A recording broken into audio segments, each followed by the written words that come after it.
Assalamualaikum warahmatullahi wabarakatuh dan salam sejahtera untuk kita semua. Perkenalkan, saya Hita Paulina Siregar. Saya akan menjelaskan mengenai proceeding saya yang berjudul Analisis Kemampuan Pemecahan Masalah Matematis Peserta Didik pada materi Bangun Ruang Sisi Lengkung. Menurut National Council of Teachers of Mathematics (NCTM) 2000, pembelajaran matematika hendaknya dilakukan dalam upaya untuk mengembangkan kemampuan pemecahan masalah matematis, komunikasi matematis, penalaran dan pembuktian matematis, koneksi matematis dan representasi matematis. Kemampuan pemecahan masalah merupakan bagian dari kurikulum matematika yang sangat penting. Melalui pemecahan masalah, peserta didik dapat memperoleh pengalaman belajar yang bermakna. Pengalaman belajar yang bermakna tersebut akan tumbuh sebagai dampak dari adanya keterlibatan peserta didik dalam menghubungkan konsep matematika yang telah dipelajari untuk menyelesaikan suatu masalah menurut Putunensi Ristiani 2017. Berdasarkan hasil survei yang dilakukan oleh dua studi internasional, yaitu TIMSS dan PISA, membuktikan bahwa kemampuan pemecahan masalah di Indonesia masih rendah. Hasil analisis studi TIMSS 2015, peserta didik Indonesia berada di peringkat 44 dari 49 negara. Hasil riset PISA pada tahun 2018 menunjukkan peserta didik Indonesia menduduki peringkat 72 dari 78 negara. Hasil penelitian terdahulu oleh Susanti pada tahun 2017, kemampuan pemecahan masalah matematika peserta didik masih rendah dikarenakan pembelajaran masih terpusat pada guru dan peserta didik sering diberikan soal-soal yang bersifat rutin. Masih banyak peserta didik yang tidak bisa memecahkan masalah matematika dalam bentuk yang berbeda, terutama yang dirangkai dalam bentuk soal cerita. Dengan latar belakang tersebut, penelitian ini bertujuan menganalisis kesalahan pada pengerjaan soal kemampuan pemecahan masalah matematis peserta didik yang ditinjau dari indikatornya. Pemecahan masalah merupakan suatu upaya yang dilakukan untuk menyelesaikan permasalahan yang ditemukan.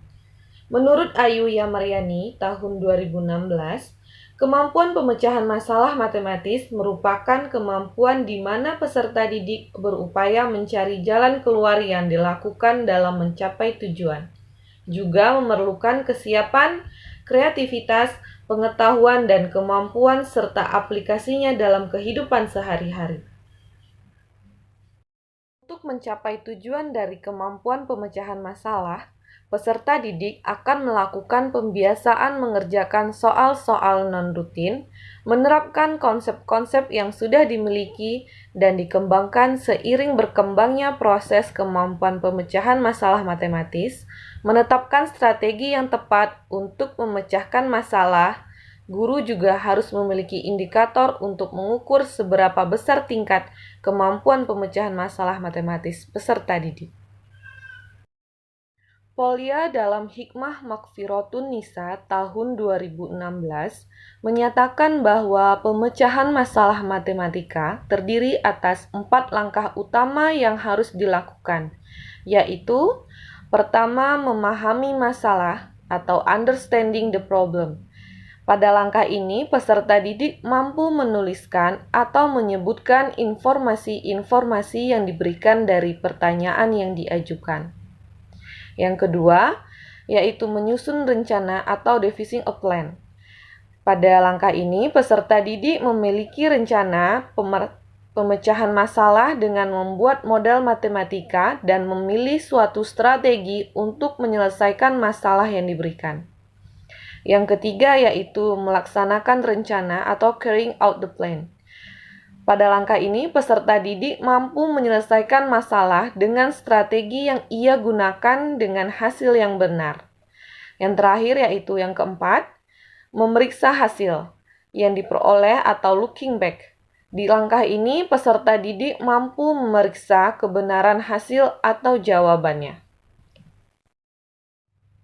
Penelitian ini tergolong dalam penelitian deskriptif kualitatif untuk memperoleh kemampuan pemecahan matematis peserta didik. Subjek penelitian ini adalah peserta didik kelas 9 sebanyak 16 orang. Ruang lingkup yang digunakan adalah materi bangun ruang sisi lengkung, yaitu tabung, kerucut, dan bola.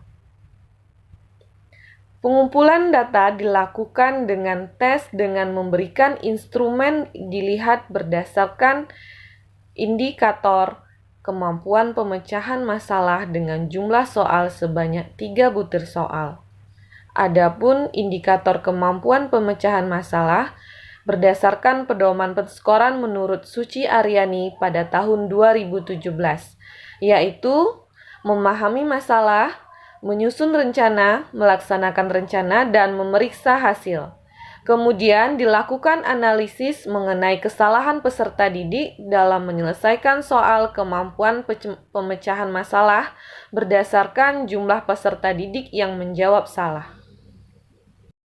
Hasil tes yang telah dilakukan peneliti pada peserta didik kelas 9 dengan jumlah peserta didik sebanyak 16 orang menunjukkan bahwa dari 16 peserta didik, hanya sebanyak 2 orang yang mampu mengerjakan 3 soal pemecahan masalah yang diberikan.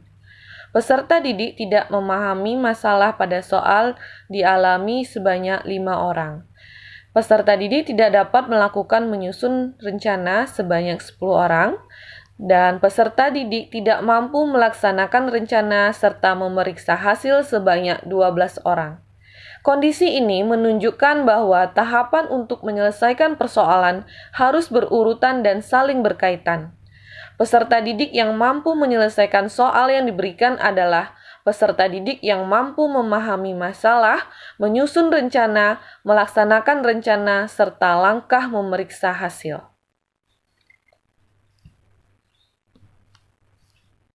Dari hasil tes serta analisis yang diperoleh, bahwa kemampuan pemecahan masalah matematis pada peserta didik masih cukup memprihatinkan. Sebagian besar sudah mampu memahami masalah yang diberikan, namun peserta didik terlihat kesulitan dalam tahap selanjutnya. Peserta didik yang mengalami kesulitan dalam menyelesaikan soal disebabkan mereka tidak memahami materi tentang bangun ruang sisi lengkung yang termuat dalam soal tersebut. Peserta didik mengaku hanya menghafal rumus tanpa mengetahui konsep dasar yang seharusnya dipahami. Tidak hanya karena kurangnya pemahaman pada konsep dasar, peserta didik juga kurang teliti dalam menyelesaikan masalah yang disajikan tanpa memeriksa kembali jawaban atau solusi yang dihasilkan. Berdasarkan hasil penelitian yang dilakukan pada peserta didik kelas 9, dapat kita simpulkan bahwa kemampuan pemecahan masalah matematis peserta didik tersebut masih tergolong rendah. Peserta didik perlu untuk dilatih dalam menyelesaikan soal-soal pemecahan masalah. Karena dengan soal-soal pemecahan masalah tersebut, peserta didik mampu untuk berpikir tingkat tinggi, serta mampu menyelesaikan sesuai dengan tahap-tahap yang baik dan benar. Sekian presentasi dari saya. Mohon maaf apabila ada kesalahan. Saya akhiri dengan Assalamualaikum warahmatullahi wabarakatuh dan terima kasih.